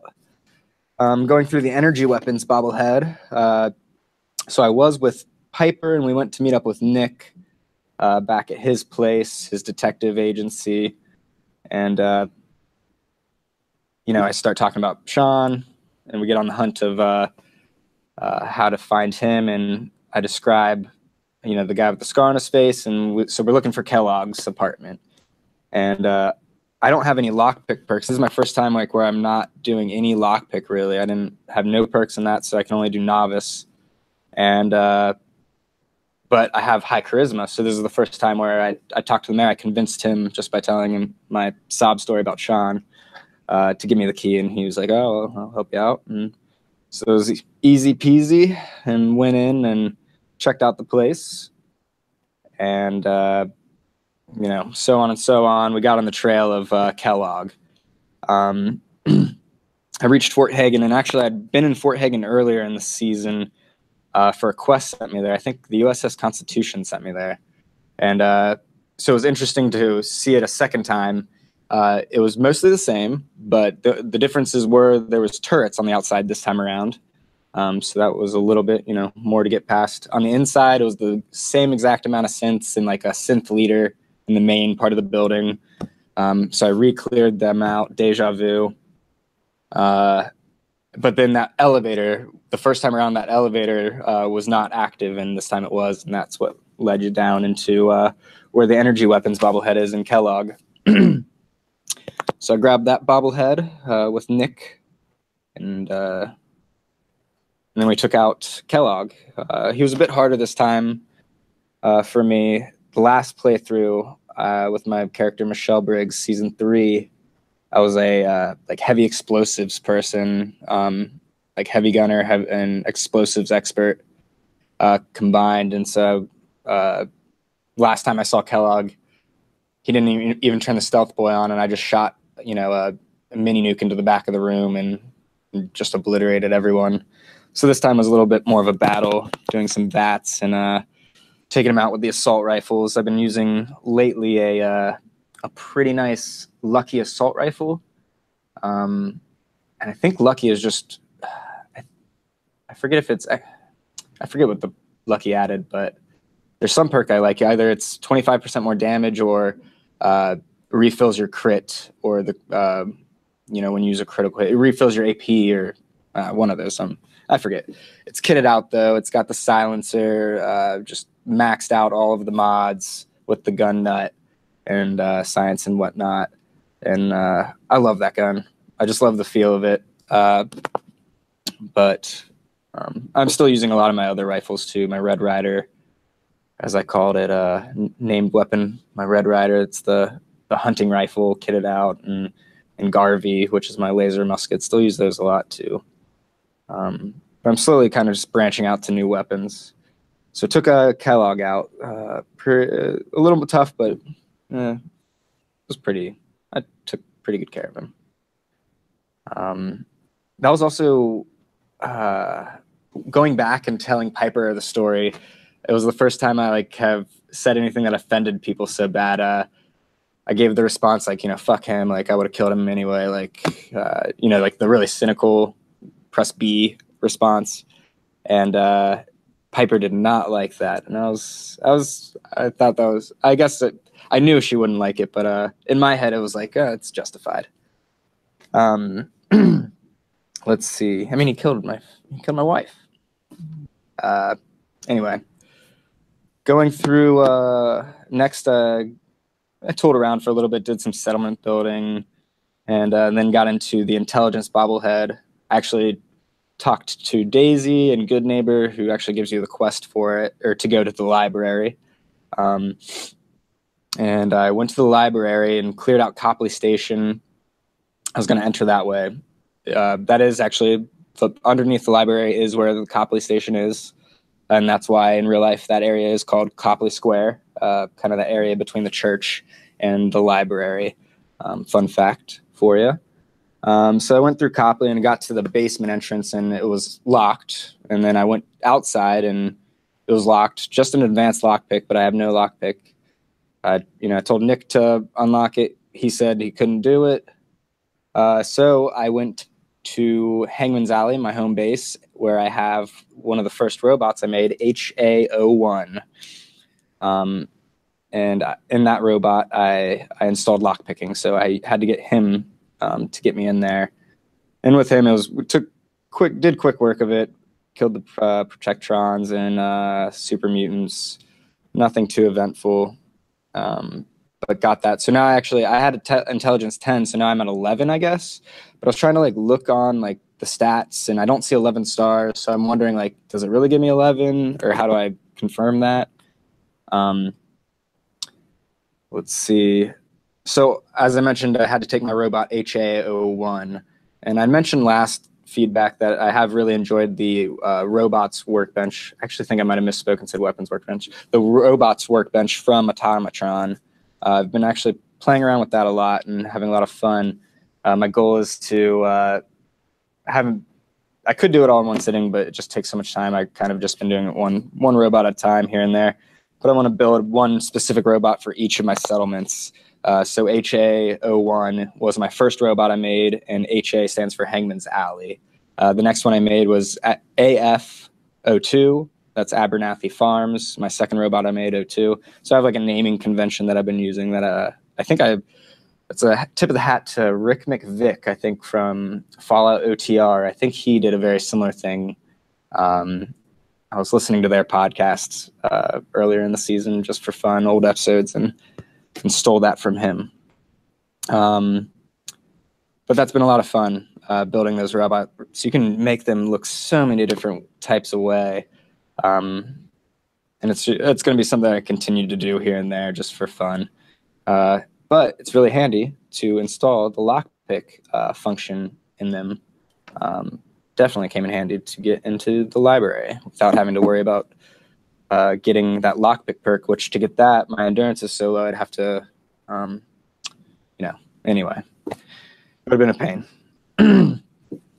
So, oh dear, this is getting lengthy. I'll try and speed up these last couple points. So, with doing all those main story quests, my assigned romance was Curie, and I had her sitting back home for a while until I got this far into the storyline where I could actually take her to Dr. Amari at the Memory Den after visiting Kellogg's memories through his Institute component that you found on his body. So, getting Curie fixed up there to become a synth was pretty simple. Just had to take her there. Had to wait a day while Dr. Amari reached out to this donor of a synth, a brain-dead synth that they could use as a body to install Curie into. And it worked like a charm, and now she looks like human. She's just a lovely young synth lady. And I've been doing my due diligence and flirting with her and getting to know her. And things are going well there. Haven't reached max affinity yet, but I do like Curie. She's confusing. She doesn't seem to have an assigned like limitless ammo. She'll sometimes pick up. It looks like she picks up laser weapons or laser ammo sometimes, but mostly she just will use any melee I provide her. And right now she's using a Death Claw gauntlet. She looks pretty badass, but I also got her decked out in this surveyor outfit. I really like that one. It kind of, I don't know, I feel like that fits her vibe. But that and some sunglasses, some cool like Ray-Ban shades. She looks kind of like a, I don't know, medical explorer of sorts. I don't know. I like her though. It's been cool having her in tow. I had a flirt option with her the last time I was talking to her, and I didn't do it just because I liked what the other answer said.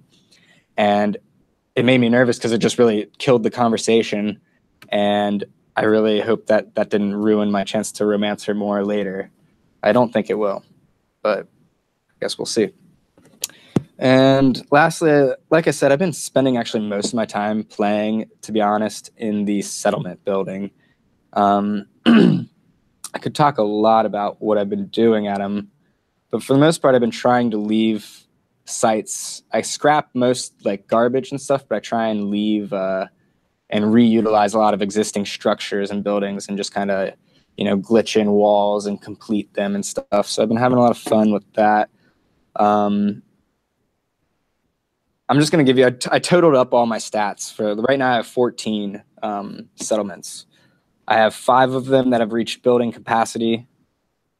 One of them being Hangman's Alley, where I have actually used 2 guns to gun glitch the size cap, which makes me nervous. I'm not going to do any more. I don't want my game to get buggy.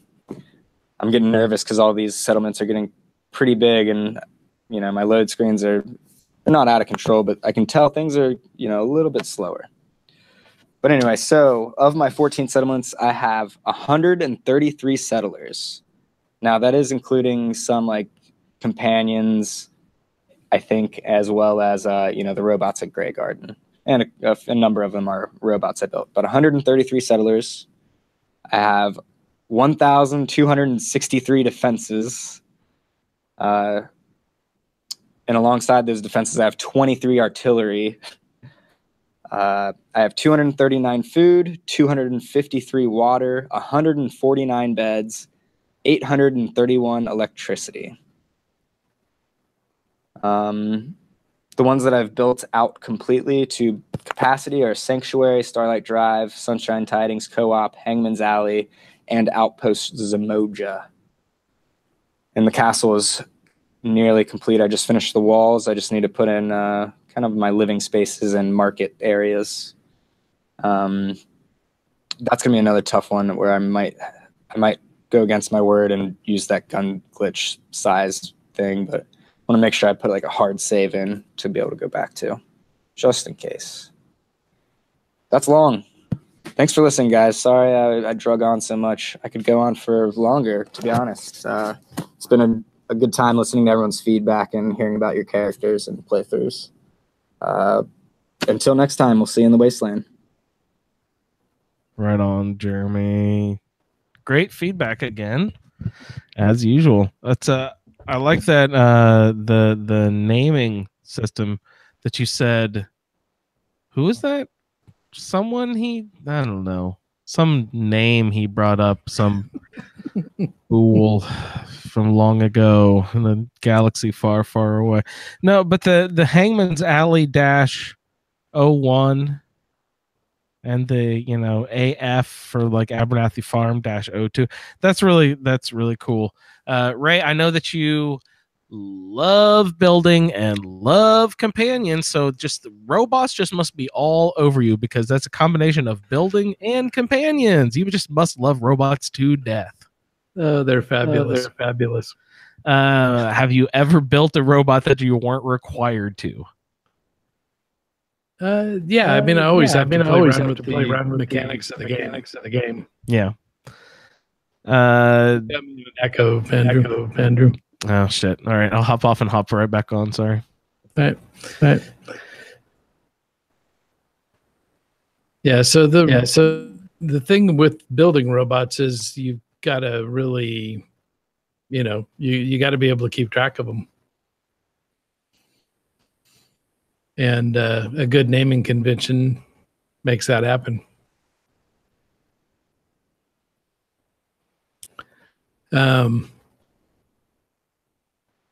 So definitely, the lucky perk is critical shots do double damage, and critical manager fills 50% faster. Okay, sorry, I'm back, Ray. That's okay. I'm still echoing. You're still echoing. All right, let me check. No, we're good now. Okay. Sorry about that. I missed what I missed what you were saying, but I was just saying that you got to have a good naming convention when you're building robots, because they are hard to keep track of. Yeah. What I have done in a couple of my most recent playthroughs, instead of wasting settlers to be provisioners, I wait until I get a robot workbench in each of those settlements, and then I make a robot provisioner to send off in between settlements. I don't know why I don't like wasting a settler on that. You know what I mean? I like the settler to be there to do the work. Got to put him to work in the garden or whatever. He used the phrase when he was going to build to glitch in walls. What does it mean when he's going to glitch in walls? So it's building techniques. So you use, depending on whether, what function you want to do, you use either a pillar glitch. If you want to sink stuff into the ground, use a concrete pillar to move it. Or if you want to break collision, you use the rugs. Okay, you can like put multiple things on the rug and then move the rug, and all those things will move with it or something, right?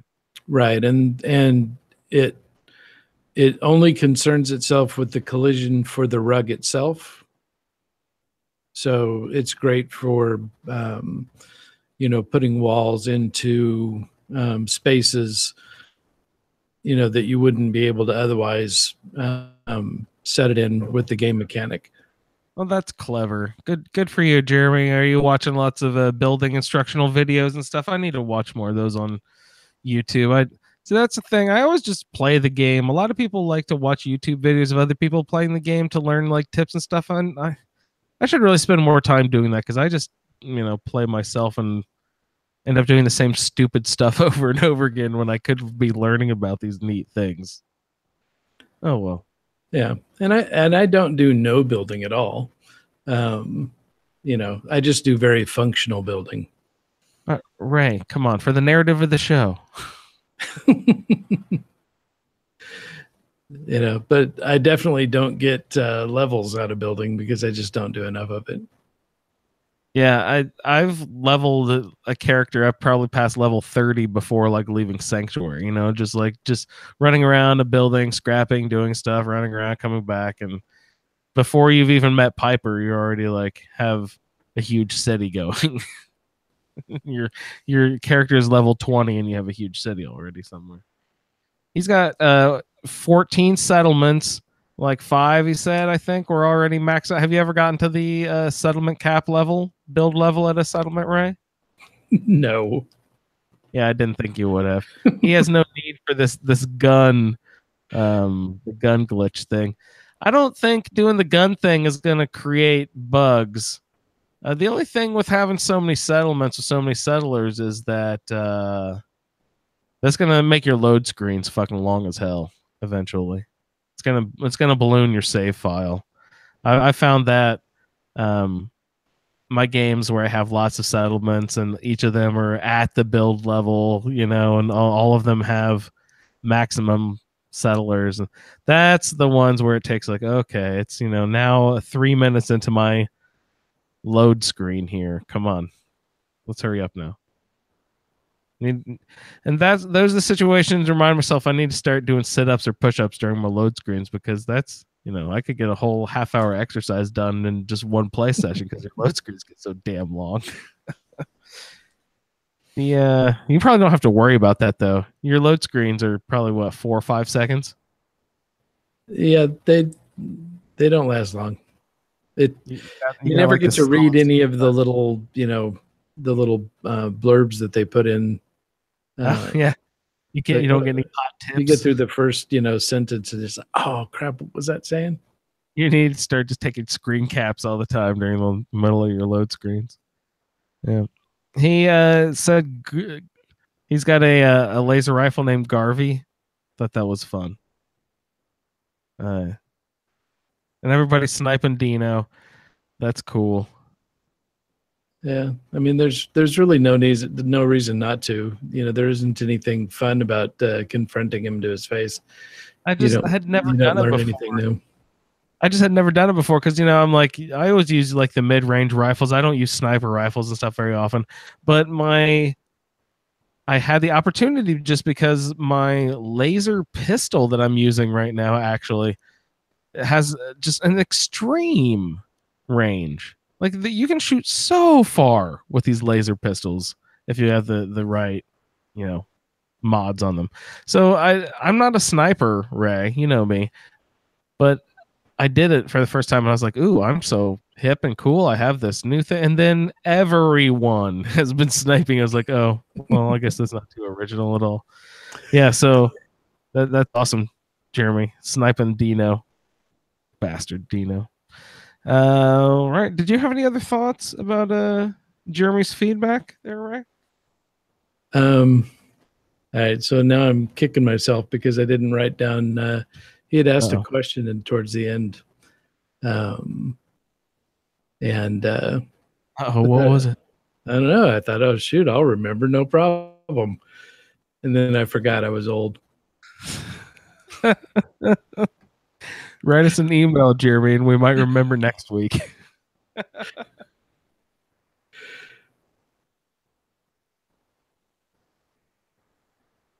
Okay.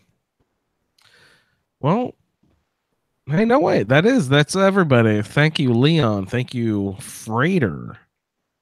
Thank you, Josh and Jeremy, for your audio feedback.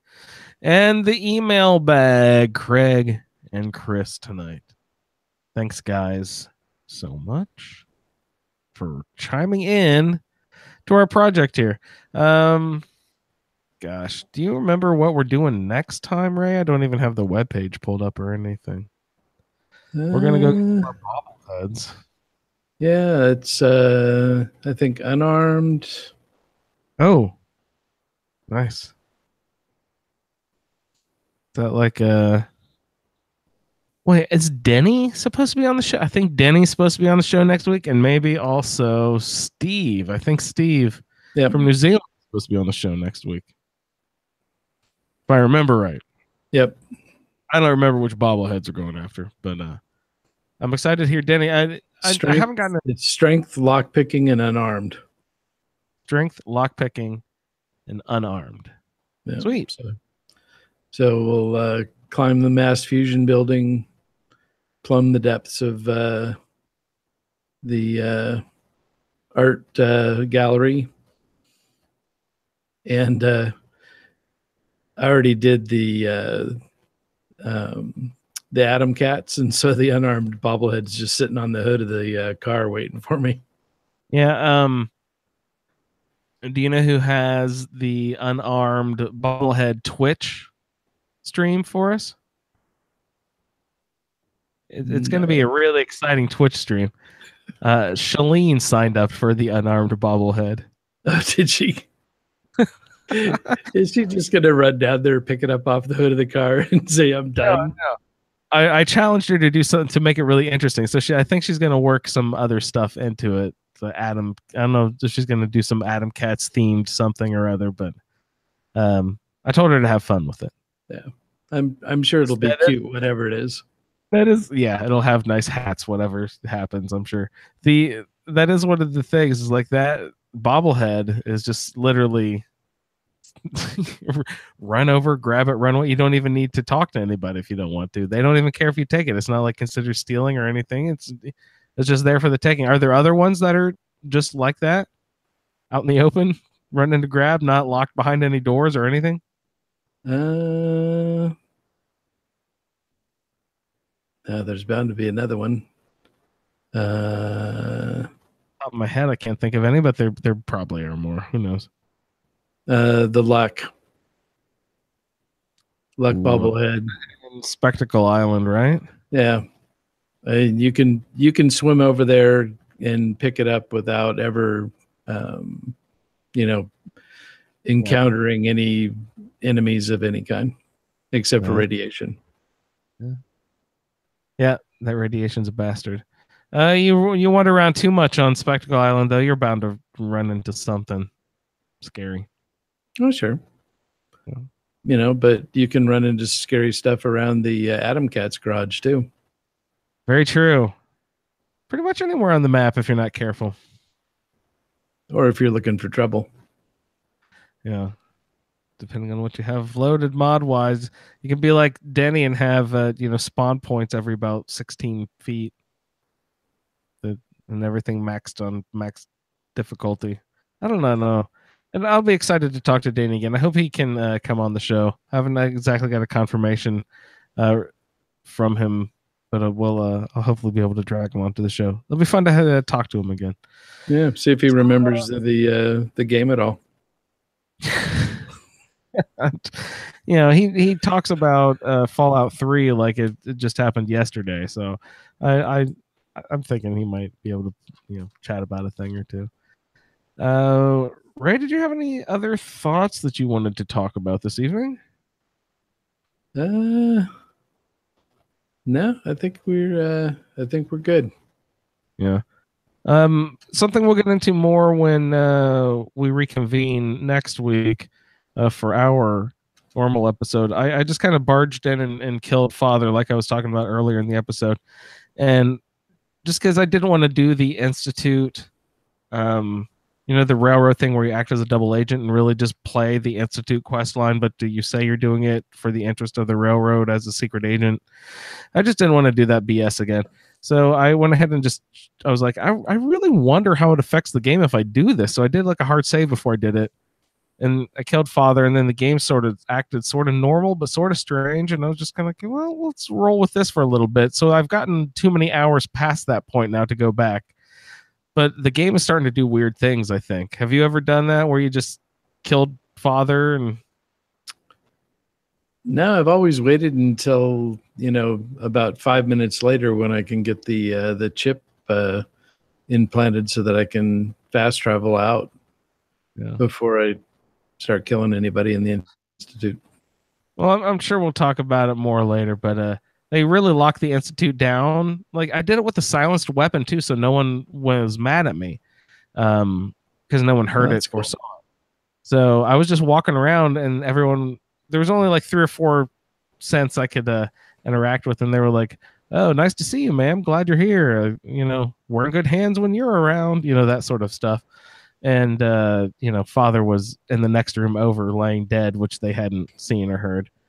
But I was in Father's like section where there's like little Father, whatever his name, Sean. There's little Sean there, and dead Father, and then his whole apartment I could run around in.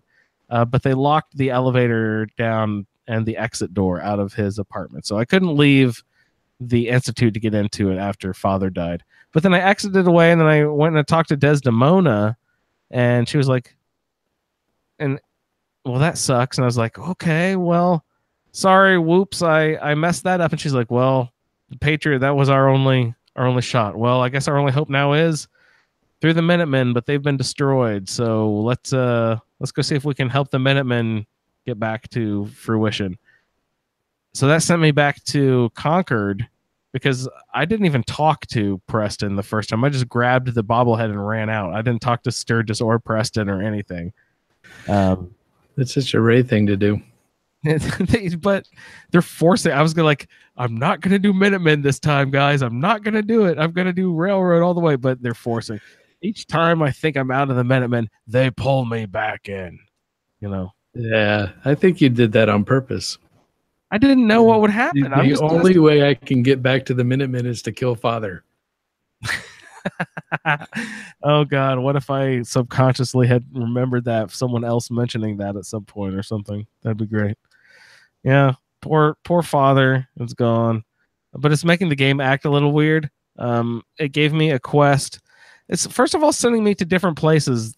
The Minutemen, if you play the Minutemen normal quest line, it sends you like to Ten Pines Bluff, and then you go to the other place, and they send you to Corvega. Well, this is kind of backwards here. It's like they sent me somewhere else to like Overland Station first, but I was expecting to get sent to the clothing store thing, but it was some other place. I don't know. It seemed to be acting weird. And then they sent me to the Tidings co-op place, the Happy Tidings, whatever it's called, with the hippie robot.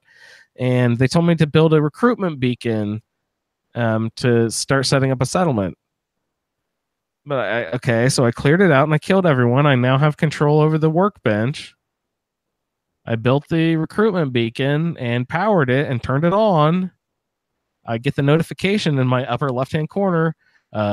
You just received a new signal for a, recruitment beacon signal found. And I turned it off. Recruitment signal beacon lost. Recruitment signal beacon found. Recruitment signal beacon, as I'm turning it on and off. The game is registering. It is built. But I still don't get credit for building the damn thing. So I'm worried that I have now bugged out my main quest for the third fucking time in a row, where I'm just never going to be able to play the main quest line in this game ever again. I don't know. There might be another way. Oh God, I hope they don't force me through the Brotherhood of Steel, right? That'd be awesome. Oh, no. Those fuckers. I think you have to build a turret typically. I didn't get that command. Maybe I'll try that. But it just said recruitment beacon. Maybe I need to fulfill all of the settlement base requirements. You know what I mean? I didn't even think of that. Maybe I don't have enough beds made or something. Okay, I'll look into that. See if that's the problem. All right. Sorry, I've gone on long enough, everybody. Please tune in next week when we'll go fetch some more bobbleheads. And be sure to go over to twitch.tv/ASAPodcasting and follow along as we have members of our community going and fetching bobbleheads. Freighter stepped in and went and got the Energy Weapons bobblehead. Thanks for doing that, Freighter. And coming up, I believe Shalene's doing one. Sarah's about to go. Mine is coming up in a couple weeks. Ray, is yours like probably dead last week or something? I don't know. You already recorded yours though, didn't you? No, I haven't. Oh, you haven't? Oh, sweet. I thought you were going to do a level 1 or something. Where'd you say something? I have a save for it. Oh, okay. Oh. I see. Yeah. But I haven't actually gone yet. It's sometime in June. Holy crap. I know. It's so damn long. Awesome. Excited. Yeah. It'll be good stuff. Thanks everybody for joining us on this episode. Leon, Frater, Josh, Jeremy, Craig, and Chris. Nice of Shalene to finally show up. Shalene? She just popped into the chat. Oh, nice. Hey, Shalene. Hi, Shalene. We were talking about you earlier. Speak of her, and she shall appear. Thanks for popping in. Thanks for hanging out, everybody, in the YouTube chat tonight. That was a really good time. Yep, lively group in there tonight. All right. Thanks, everybody, for joining us tonight. We'll see you in the wasteland. Thank you for downloading this episode of the Fallout Feed Roundtable. If you are interested in doing a play-along character with us, the show can be contacted by emailing falloutroundtable@gmail.com. For the roundtable schedule, our Amazon link, and all other show information, please head on over to ASAPodcasting.com, where you will find the Fallout Feed, a Skyrimatic podcast, our YouTube channel, the Chatterbox, as well as other content. Once again, thank you for downloading, and we'll see you in the wasteland.